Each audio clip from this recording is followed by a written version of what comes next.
Off in the salty ocean, off where the waves roll free. The sparkling water rises, then crashes to the sea. Out amongst the breakers, you'll have no need to fear. It's true, it's the blue frontier.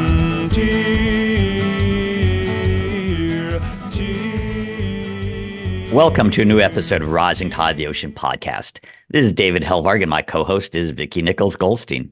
How are you, everyone? I'm excited to be here. And today we're delighted to be speaking with Craig Foster, the Academy Award-winning filmmaker of My Octopus Teacher and co-founder of Sea Change Project, a South African-based nonprofit dedicated to the protection of one of the most amazing foundational species and habitats on Earth, the Great African Seaforest. Along with his contributions to anthropology and zoology, tracking human history, naming new species and animal behaviors, he also has a new book out, Amphibious Soul, Finding Wild in the Tame World. I'm working on a book on the world's kelp forest myself, and Craig has actually spent over a decade doing daily plunges into the sea forest by his home. Let's start with when in your young life you first connected with the ocean. Wonderful to be with both of you. Thank you. The day I was born, my parents brought me home from the nursing home, and we lived in a little bungalow. Half of the house was below the high water mark on the Atlantic Ocean. And my parents took me straight into the water. It was absolutely freezing. Of course, I screamed my head off. But actually, even before then, when I was in my mother's womb, she was diving almost every day. So it's literally from before day one, I've been part of this beautiful environment. So your parents were lovers of the ocean and took you into it at birth and before. Who were they? What were they like in terms of connecting you to the ocean?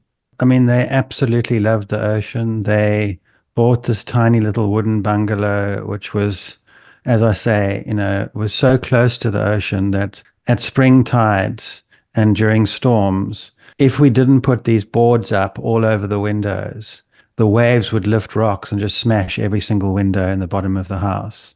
The isopods used to, come through the house. It was literally like living in the intertidal zone. We were in the intertidal zone. That's what they chose. Most people thought, especially that time, which was mid-60s, that it was a very strange thing to do.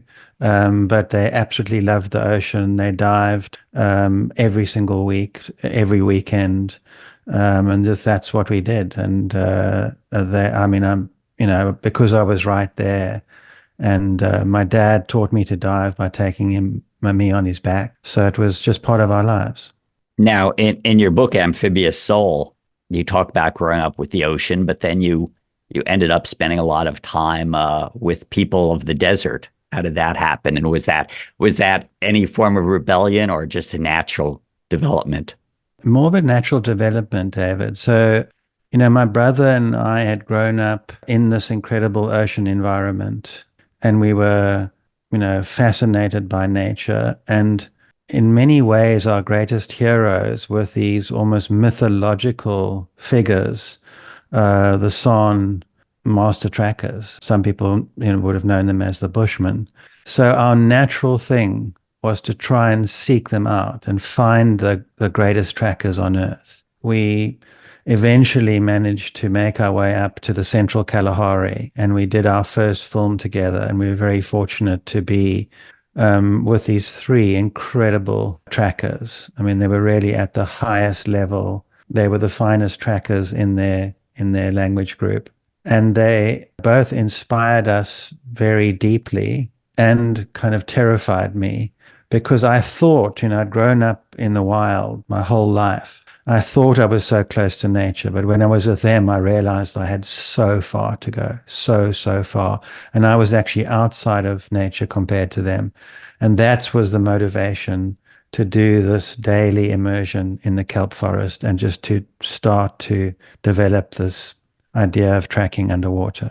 While you're still in Africa, I loved your book and how you really told a couple of stories. And you had a particular tracker that you were really felt connected with. Can you tell us a story about one of your experiences? One of the reasons we went up to the Central Kalahari was to try to capture something that had never been captured before, and that what was called the chasing hunt. And this is a ritualized hunt by these indigenous people that only happens maybe once every 3 to 5 years. And it's to test the real skill of the tracker at the highest level. And they put their bows and arrows down. It's in the middle of the summer, and they test themselves against an animal, a large animal, in this case, a kudu. And they try to run that animal down, and either they die or the animal dies or the animal escapes. So this had, it was almost the stuff of legends. And we witnessed Karawa Langwani, who was one of these incredible trackers, running in this incredible heat. I think it was about 43, 44 degrees, which is well over 100 degrees Fahrenheit. And what was so fascinating, what you allude to, was that at some point, I think it was after about an hour or so, he stopped following the physical tracks of the animal. And he was just cutting across the tracks. And the Central Kalahari, you can't see very far. There's just thick bush. You can only see maybe 50 or 100 meters. For 95% of this ritual hunt, the animal was not in sight at all.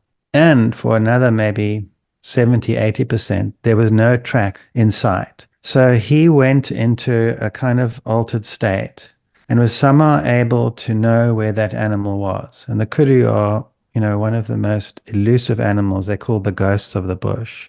So they're double backing. They're incredibly clever. And this is a kind of antelope? It's a very large antelope. Yeah, maybe the size of a big elk. So what he described afterwards was that he could actually feel the animal in his own body. Now, this doesn't sound like it would be possible, but then how is he able to continually find that animal in thick bush where it's almost impossible to see anything? And he was eventually able, after 4 hours, to run to a point where that animal, it's almost, they say, the hunter becomes the hunted. He becomes the animal. And it was just one clean spear to the heart, and he feels almost like he's taking his own life. He's completely merged with nature. This is a sort of high level empathy and reciprocity through this high level of tracking. The animal is used to feed the entire village. Every single scrap and bone and piece of skin is used. Children are fed. And these people, you must remember, in a context, have been living in reciprocity for 80, 100,000 years with this environment, living unbelievably lightly on this land. Let me move forward in time, which is on any given day, there are close to 8 billion of our species on land, including the swan, and only about 50 million people at sea. And that includes all the mariners and fishermen and military sailors, a handful of real sea people who are constantly in the water. How did you take tracking what you learned with the swan and others into the water? What motivated you? What took those skills into the sea forest with you? What drove that? What I realized, David, as I said, it was like this awful feeling of knowing, well, how am I going to even develop a fraction of this connection to nature that I'd learned from these incredible Mo and Glikwe trackers from the Central Kalahari? How would I do that? I realized that it takes about 20 years to become a really good tracker and have this nature connection. So I'd grown up in the intertidal and in diving in the Great African Seaforest. So at least I knew quite a lot about that environment. So if I could somehow learn tracking in a place I'd grown up and I'd had at least 10 years of very powerful immersion, if I did another 10 years every day, maybe I could attain some level of connection. So I set a goal of diving every day for 10 years. And I set a goal of trying to track underwater because I knew that tracking was the key. This is a way of pattern recognition where you can see tiny signs and you can see what's been happening at night. You can even see future events by a whole lot of sign and clue. And it took me literally, I think it took 3 years to see my first track underwater. That's how difficult it was. But as soon as I saw the first one, then it started to go much faster. And I realized there were thousands of these tracks underwater. They're not the same on land at all, but I got so excited because I realized it would be possible to track animals underwater. And what was that first track you identified? So that was a trail of a Bernapina whelk, and these whelks, move along the rocks underwater, and they leave a very fine slime trail, and then tiny particles of sand collect on that trail. And it's one of the most obvious tracks underwater. You'd think I would have seen it, but if you're not looking for something, you don't see. And then it just built from there. Now I have thousands of these underwater tracks that I've known and developed, and they are this amazing language. I think tracking for me is the oldest language on earth, a universal language. I was out today for 6 hours practicing that on the shore and in the rock pools and in the water. You need I realize I need more than 10 years in the water. I need a lifetime. So it's an exciting thing to keep developing. I'm an amateur tracker myself, both on land and when I dive and free dive it. And I know what you mean. And one of the exciting things about this book was I felt that you gave my interest and my curiosity a voice. Like, you described the feelings that I have when I'm underwater, if I'm trying to find a nurse shark. You get this sense. And so I just appreciate, I felt so connected with your experience and again, giving voice to my feelings. It's been amazing. And while we are on tracking, I know at the end of your book, you give some tips, but give us a few tips before we move on and kind of delve into the kelp forest about how people could use that skill. What I would recommend is try to go to a place that's really close to your house and that you can get to every day, even if it's for just half an hour. And sometimes it's really good to, sit in the same place and just watch and see what animals are coming. And then when an animal passes by, then go afterwards and look at that track and try and remember what that animal did. And then connect up the dots. That's a very powerful way of learning. And photograph the tracks, get to know them, and build a little library of your own of these animal tracks, say if they are on land. And you sort of build this library up, and you must remember you've got a million years of doing this in your evolutionary memory. So you know how to do it. You just need to start. Buy a book on the tracks of your area so you can help identify them. And you just start building this incredible library in notes, in your books, in your photographs, and you can build it up. And when you've got some understanding of it, then maybe go out with someone who's a amphibian expert or a bird expert or a mammal expert, and you learn about the behavior of these animals, and you start to connect all the dots. Underwater, it's a different story. You have to choose places that there's not a very, very strong swell. So I choose little places where there are rocky promontories, where there's thick kelp forest, low tide often, and where the water's not swirling and moving too much. And then you start there, and you can see a lot of tracks on the sand. And again, follow animals, start connecting the dots, and then eventually you will even be able to track in the rough water. So two of the most amazing places I've been privileged to spend time are coral reefs and kelp forests. And unfortunately, kelp is the new coral now, and that these are two ecosystems that are both in trouble. We've lost almost a third of the world's kelp forest that is covering a third of the world's coastlines. It's different in South Africa. Your sea forest is actually expanding. The southeast winds have brought up more nutrients, and you're going around the corner. And could you talk a little about that, and if that's climate related, what's going on to grow your forest? What's happening here is due to climate change, the southeaster, which is our dominant wind, especially in summer, is blowing stronger and more often. So what it's doing is blowing that top water offshore and creating more stronger upwelling, bringing more nutrients into the shallows. And that's what, as you know, that's what the kelp forest feeds on, all these nutrients. The kelp forest is actually growing slightly in size because of that. Does that mean it's healthy? The habitat is pretty healthy here. We have, the invertebrate life is doing extremely well. Unfortunately, the fish life, the lobster life, the abalone have been heavily overfished and poached. So all the animals that people need for extraction for food, the lobster are down to 2% of their original population, abalone maybe 10%. Many of the fish species are highly endangered. So we need to stop many of the pressures, including pollution, to let those animals regenerate, because you need those animals, you need the predators. There's been some very unfortunate shark fishing as well.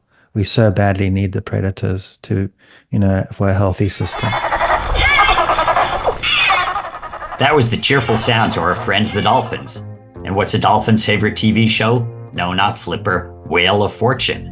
How do you know when a cetacean race is over? They've reached the dolphinish line. Finally, what do groups of dolphins listen to? Podcasts, of course. Speaking of which, Rising Tide, the Ocean Podcast, is a project of Blue Frontier. You can learn more about our work to protect our ocean coasts and communities at our newly updated website, www.bluefront.org. Just two of our projects worth mentioning are the Point Melati Alliance in Richmond, California, which has now successfully led a 20-year community battle to protect a 413-acre wild headland on San Francisco Bay.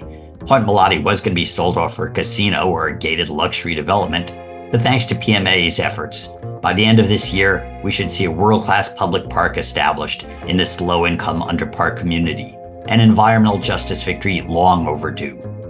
We also just sailed Blue Frontier's new flagship, the Queen of the Coast, into San Francisco Bay. This 1934 William Hand-designed motor sailor will soon see service as an educational platform and youth maritime training vessel, as well as a way to link the wooden boat, maritime history, and marine conservation communities together in our shared belief in historically healthy seas. So, a few more cheers from our dolphin friends, and back to our interview with Craig. Can you talk a little bit more about that predator-prey relationship and the importance of that in this ecosystem, and actually all ecosystems? Sure. I mean, only 2 days ago, I was doing my tracking along at the tip of Africa, and there was a big 3-meter bronze whaler shark with all the telltale signs of the orca kill. You see the big bite marks on the fins. The stomach is split right open. The livers have been taken out. We're sitting here with the jaws open. I'm sorry, Rob. So they even do this to the big great white sharks. I mean, these animals specialize in hunting sharks. I mean, it is quite concerning because we desperately need those big sharks to keep the ecosystem in place. I mean, they are keeping the fish populations, the seal populations healthy by predating the weak, the sick, the injured. And I wonder, would these orcas be predating as many sharks in a fully healthy environment? And the number of the sharks they kill is quite frightening. So I think the system is off balance. And it's probably because we've taken out a lot of those big predator fish that would be food for a lot of these animals. It's a tricky situation. Things are definitely out of balance, and part of it is greed, part of it is ignorance. We've just recently recognized that the transient orcas and the resident orcas are two distinct species of life. One thing we do know is when you protect nature, it's tremendously resilient. Things come back. There's a lot of talk of marine protected areas, of getting to 30 by 30, protecting 30% of land and water by 2030. Or is there movement for creating large areas, protected areas for the African seaforest? There has been a lot of work done in South Africa in marine protected areas, but you have to remember it's a much trickier situation here in many ways because we are coming with a legacy of apartheid.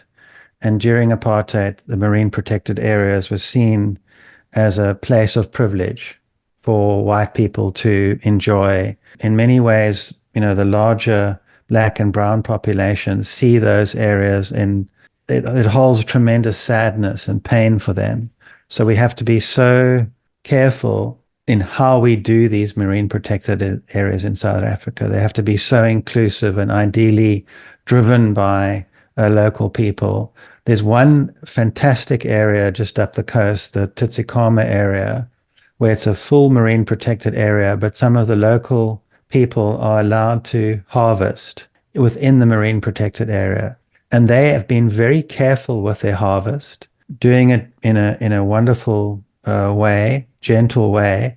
And then when outsiders come in who just want to take as much as they can get very quickly, they are actually then, those local people are protecting the environment. So that has worked extremely well. So we have to use ways of protecting here in South Africa that's very caring of the local, and especially the indigenous people who've had such a difficult time during apartheid. It's a tricky scenario. We have many protected areas, but I feel we need far bigger spaces. As you know, lots of small protected areas are good, but they're not nearly as effective as very large areas, because you need large areas for animals to truly regenerate. And this is always the issue with people. I mean, the most effective marine protected areas are initiated by local fishermen and fisherfolk in places like Puerto Rico, Oregon, the Philippines, but they tend to be smaller.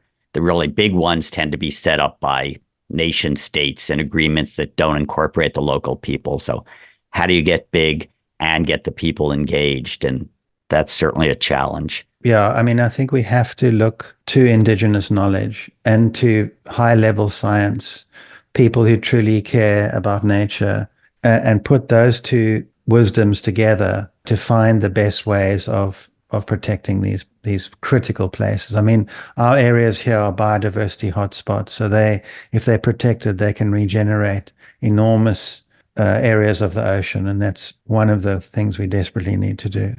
And what are some of the other things your Sea Change project works on? So we are working on an exciting project to study 1001 species in the kelp forest, and to bring these animals' extraordinary stories to light. Because, and one of my biggest concerns is we're losing touch with these relationships with the wild. For thousands and thousands of years as humans, we've had these incredible connections, these stories of nature, the incredible empathy with animals developed through tracking. We care deeply about our wilderness, and you can see that even today, 80% of the biodiversity on land is protected by indigenous people. So we are trying through storytelling to connect people back to nature so that they care. And then when you care, you'd obviously be interested in protection. We're doing lots of other things. We're working with IPOS, the International Panel on Ocean Sustainability, helping them with media and strategy for high-level policy and government level. We're working with politicians in South Africa as well to try and change policy towards protecting the ocean, protecting biodiversity. We're making films that show how especially local people are deeply connected to the environment and how important that is. So it's many, many, many projects. As a nonprofit, maybe go up into like the larger mission of the organization. The main mission is, certainly that's in the front of my mind, is that, and it's kind of come as a teaching directly from the wild. I've been face to face with these incredible animals in the kelp forest for 12 years every day. This book tour was the first time I actually went away from that space for a month. Being close with those animals, I've realized that the most precious thing that we will ever encounter in our lives is what I call the mother of mothers. And that is the biodiversity, all the animals and plants, bacteria, and life forms that live on this planet, the millions of them and all their interrelationships. That's the life support system of this planet. That's why all of us are breathing. That's why all of us are eating. And we somehow have to change the story from this madness of infinite capitalism towards looking after our mother of mothers. She's looked after us from the beginning. Now, how do we allow biodiversity to regenerate? Because that is critical if we want to survive as a species. So that is the absolute essence. Climate change also absolutely critical, and we've got to look at that, but that's a symptom. At the base level, this is the life force that all of us are drawing on and have drawn on from the beginning. And that is this precious thing that we so desperately need to feel, not just intellectually understand, feel her, this massive biological intelligence, and look after her. So I think with your 1001 species project, you certainly created global empathy and love with one of those species, with My Octopus Teacher. if you can do 1,000 more of those, maybe humanity might shift some. That's the general idea. Thank you. Yeah. I think sure. your Academy Award-winning film, My Octopus Teacher, was a great introduction to connect people with one of the odd, intelligent alien life forms. And I think that your new book, Amphibious Soul, connects us with another odd, intelligent life form, which is yourself and your relationship to the world. So thank you for both. Yeah, and I wanted to ask you, I was really moved by your account of seeing Rene Russ' ancient art portraying the underwater scene of the half human, half fish. You call it the water maiden, and you talk about this marriage of the human mind and the intelligence of water. Yeah, I went to visit Rene, who's this amazing archaeologist and scholar who studied these incredible rock paintings for so long. And she goes on these rickety ladders and spends ages copying these incredible artworks. And she laid out this transparency on her huge table on her farm, in her farm. And I was just absolutely gobsmacked, to see these extraordinary creatures, this beautiful art of these half human, half fish forms. And Rene even has these amazing verbatim texts from these indigenous people who have interacted with these creatures created by the mind. Obviously, a lot of this is mysterious and it's hard for the Western mind to understand. But the wild mind, this wild part of us, understands these things, understands the sacred. We all lose hope, but only if we look at it through the tame mind, just through the logical mind. When we go into the wild mind, into the deep part of our psyche that knows how to track, that knows the wild, that knows reciprocity with the wild, we know that there is a great deal of hope. We know that we can actually deal with these things and we can build this relationship back with our extraordinary ocean and this extraordinary planet.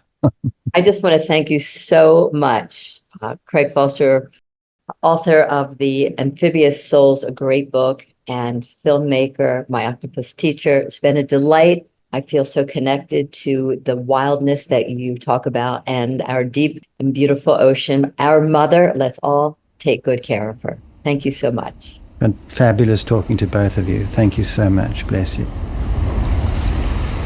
Rising Tide, the Ocean Podcast, is a production of Blue Frontier, co-hosted by Blue Frontier's David Helvarg and Vicki Nichols Goldstein of the Inland Ocean Coalition, with production support from Holden Hardcastle of Fluid Studios, Natasha Benjamin, and Nick Paz, and editing services provided by Charles Landon of Studio Cape May. You can find Rising Tide at bluefront.org or on Apple, Spotify, or wherever you download your podcast. And don't forget to recommend the Rising Tide Ocean Podcast to your friends and other ocean lovers. Off in the salty ocean, off where the waves roll free. The sparkling water rises, then crashes to the sea. Out amongst the breakers, you'll have no need to fear. It's true, it's the Blue Frontier.